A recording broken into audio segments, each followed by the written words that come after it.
Pourquoi le Mali nous intéresse-t-il? Le Mali nous intéresse parce que c'est un pays que les néocolons français, les impérialistes occidentaux, ont voulu diviser plusieurs fois. Ils ont échoué. Donc c'est le pays du signe africain. C'est la 5e raison. Le Mali, c'est le pays de ce que j'appelle le signe africain. C'est au Mali qu'il devient impossible de diviser les Africains.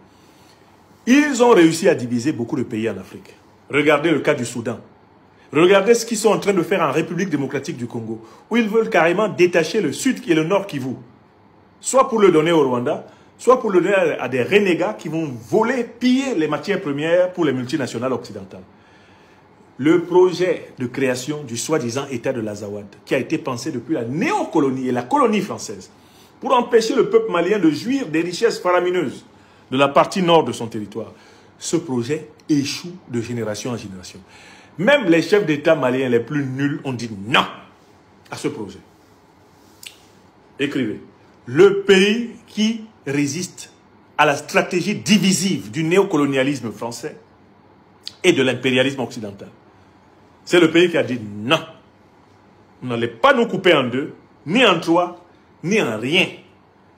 Un seul peuple, un seul but, une seule foi.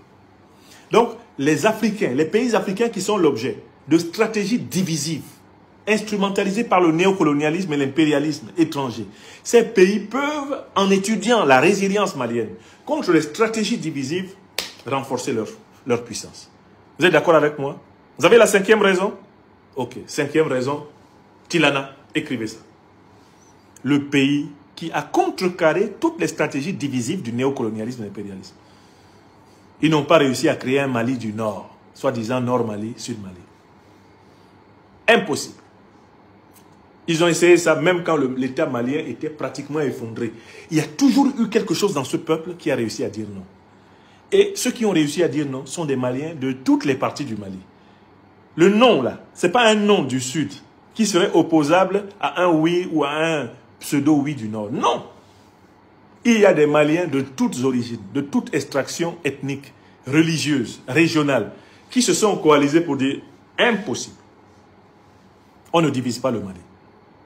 Je voudrais saluer ici le gouverneur de Kidal, le général qui dirige Kidal aujourd'hui et qui est un soldat courageux et qui symbolise ce refus de la division malienne.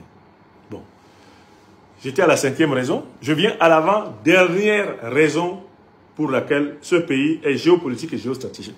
C'est un pays qui a posé de sérieux problèmes sur le plan médiatique à la domination néocoloniale française et occidentale. C'est un pays qui a gagné des batailles médiatiques contre les plus grands médias français et occidentaux. C'est du jamais vu. Tout au long des 20e et 21e siècles, la plupart des pays africains perdaient les batailles médiatiques. Les batailles médiatiques contre les grandes puissances occidentales.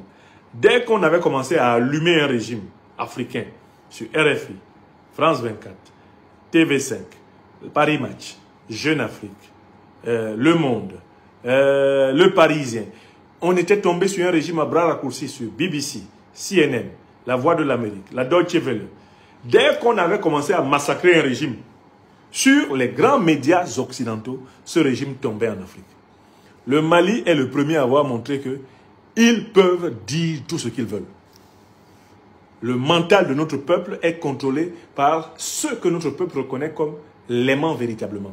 Notre peuple n'écoute que ceux qui l'aiment. Et il n'écoute plus les cyniques qui cultivent le syndrome de Stockholm dans les masses populaires. Le Mali, c'est le pays qui a administré une défaite médiatique à la France-Afrique, à l'Eurafrique, à l'Occidentalo-Afrique, mais une défaite médiatique à tous les niveaux. D'abord au niveau des opinions africaines et par la suite au niveau même du contrôle des idées qui circulent dans le rayonnement international. Vous êtes d'accord avec moi? Bon.